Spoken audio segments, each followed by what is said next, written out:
and welcome back to my cozy little book corner. So I know that it's like really super overlaid, but today I'm going to be bringing you guys my December/January wrap up because I did not do them because I have really fallen behind on recording and uploading videos, but I really would like to show you guys the books that I read in those months.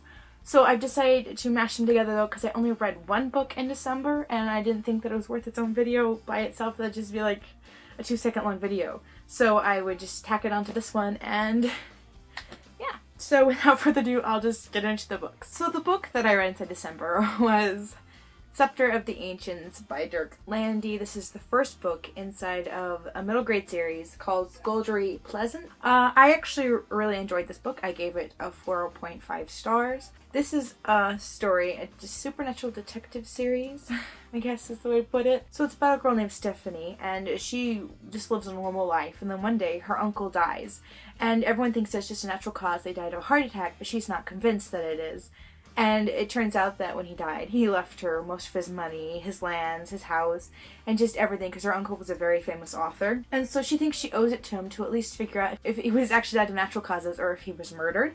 So she's going about trying to figure out if he was killed or murdered. And she bumps into one of her uncle's friends who is very weird and just kind of like, he wears scarves and hats and stuff on hot days, and she just thinks that's so weird. They join together and they start trying to figure it out together. And so it turns out that the friend is actually a supernatural wizard skeleton detective. Not really a detective, but he sort of is. But it turns out that he's actually died a long time ago and he just lives on through magic even though he's a skeleton. And that's very weird, and that's actually what kind of drew me into the story, and I thought that it was extremely funny and that I liked that actually. So it's just about them, though, figuring out who killed her uncle, if he was really murdered or not. And if somebody did murder him, who and why. And I thought it was very charming and just funny. And I liked the banter between the two characters. It was just hilarious. And I'm so glad that I gave this one a try. I think I'll definitely be carrying on with the rest of the next thing I read, and the first thing that I read inside 2018, was Artemis by Andy Weir. I think I gave it a 2.5 stars, maybe a 3 stars. I didn't much care for it. I mean, it wasn't the worst thing I've ever read. There was things about it that I really loved, but I was very underwhelmed. I was expecting some great wow story because I've heard such wonderful things about The Martian. I love The Martian movie, and my brother loves The Martian book, even though I still haven't read it. I need to.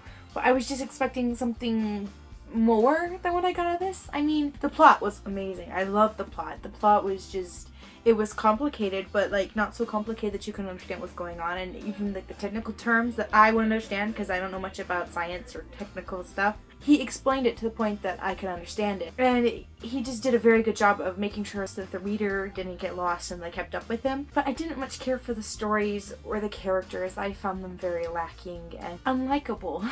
Very unlikable. I didn't care for our main character at all, and that's a big thing with me is if I don't like a character, it really takes away from my enjoyment of a story. I know it's that way with a lot of people, and this is just, I didn't like the characters. This is by a book, and it is adult, and it is about a girl named Jazz who lives on the moon because we now have biodomes on the moon, and she smuggles things from Earth to the moon because very flammable things are illegal in the biodome because if a fire were to break out, it could be hazardous. So like cigarette foam and stuff that is very flammable is illegal. So she smuggles stuff like that up to the moon. And one day she is contracted to destroy a metal melting plant. The catch is, though, is that the byproduct of melting the metal is that it puts off oxygen, and they use the oxygen for oxygen throughout the entire dome. So they get a large portion of power on the moon for free because they supply free oxygen, so they get free power to melt their metal.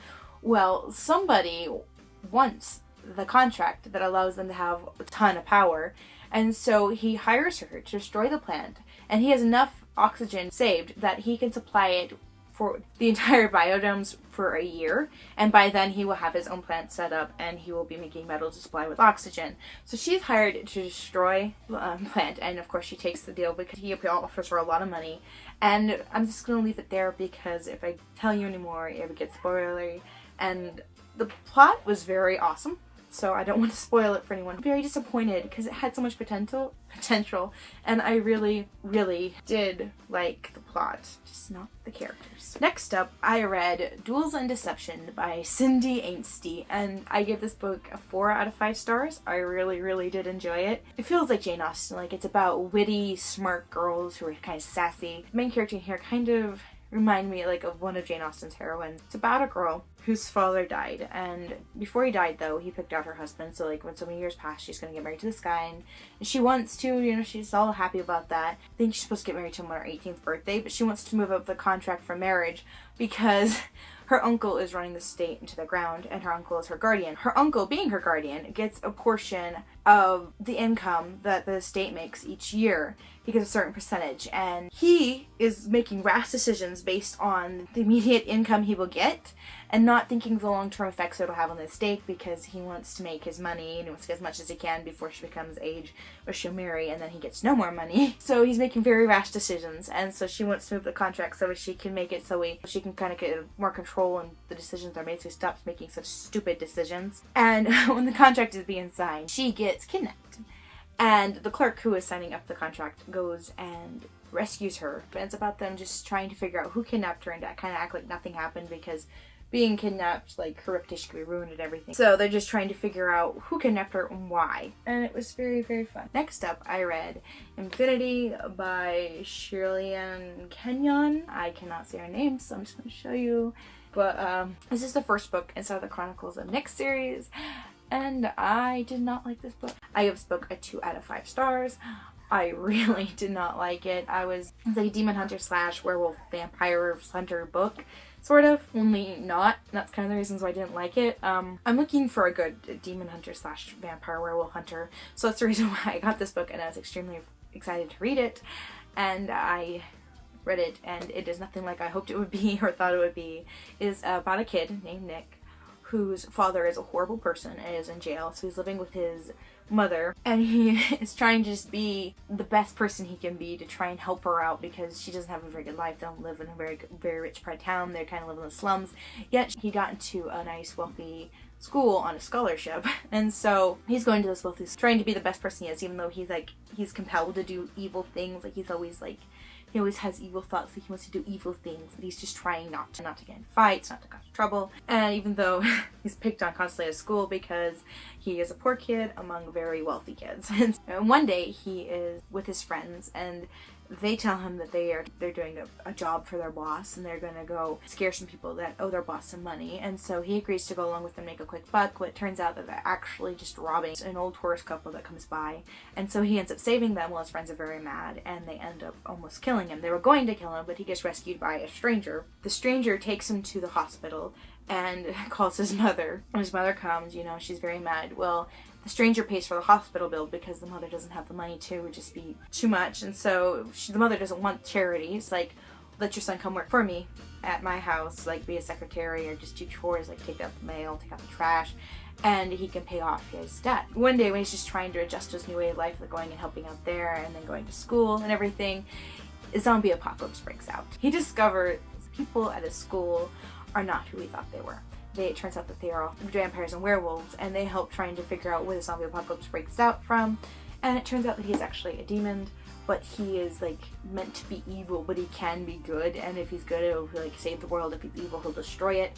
And it's kind of about the two sides fighting over which path he's going to take, and like the evil people are trying to sway him to the dark side, while the good people are kind of doubtful of whether to actually stay on the good side, even though he's trying. Overall, I just thought it was a very boring book. I did not much care for it, hardly at all. No, it just wasn't my cup of tea at all. And the next up, I read Pride and Prejudice by Jane Austen. I give this book 5 out of 5 stars, of course. First time ever reading it, and I am so sad that it took me this long to get to it, because this is one of my favorite classic stories ever. Like, I've seen multiple movie adaptations. I love this story so much, and I'm so glad that I finally got around to reading the novel. I just love Elizabeth, Mr. Darcy, and just how witty and snarky she is, and like how uptight and stuck up he is. And I'm not going to tell you guys what it's about, because it's pretty obvious what it's about. It's been prejudiced. I think pretty much everyone's heard about it.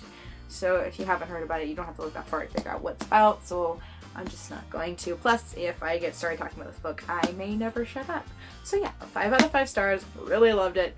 Need to stop talking about it now, or else I will just get on. Next up, I read The Crimson Thread by Susanna Wayne. This is a Rumpelstiltskin retelling, and it is inside of a series of retellings where there's like a retelling for pretty much any fairy tale you can think of called the Once Upon a Time series. It's just by a bunch of different authors. It is short, like most of them are underneath 200-page books. And I just really enjoyed them. So it's basically just Rumpelstiltskin inside of a historical setting, and I'm not going to go too much further because the tweaks in the story are what make it such a good story. I give this book 4 out of 5 stars. I really did enjoy it, and I definitely want to read every single one of these stories. Next up, I read Beauty by Robin McKinley. I give this book 4.5 out of 5 stars, which I am so glad that I actually give this book a chance because I was seriously doubting whether I should. After I read one of Robin McKinley's other books called The Sword, up there somewhere, I was very underwhelmed by it. I was hoping to be a lot more than what it actually turned out to be, so I was disappointed in that. But I am so glad that I gave this one a try because I really liked it. This is a Beauty and the Beast retelling, and I'm not going to go into much detail because, again, retellings, I don't like to give much detail because it tweaks or will make it special.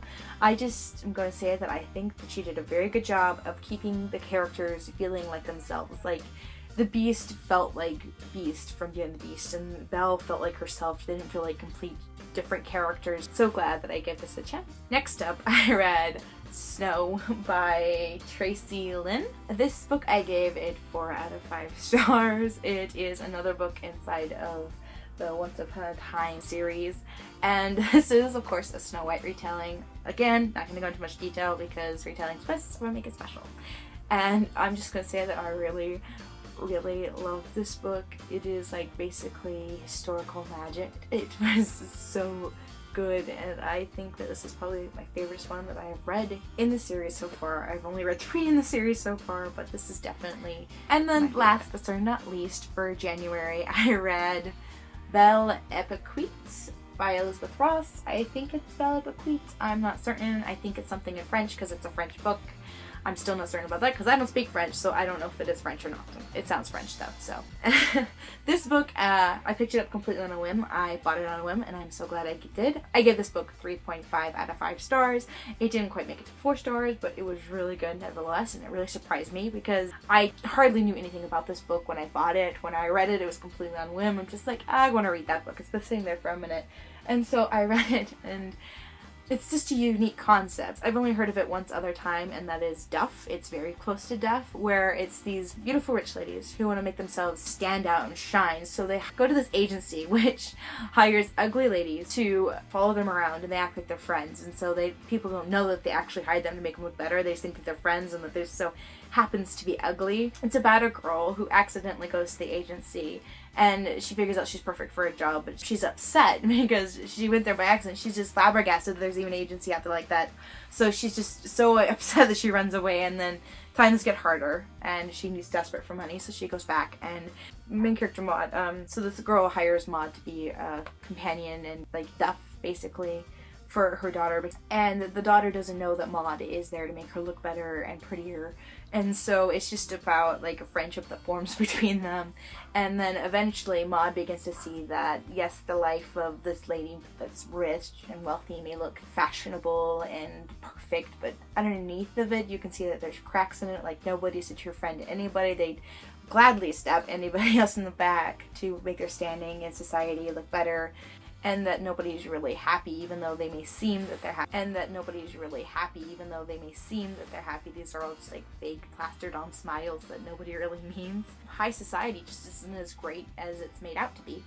And eventually in the end, she comes to terms with like, it doesn't matter what you look like, it's who you are on the inside. It's kind of like one of those stories which normally I don't like, but I actually really did like this story. Alright, so that's it for this video. Thanks for watching.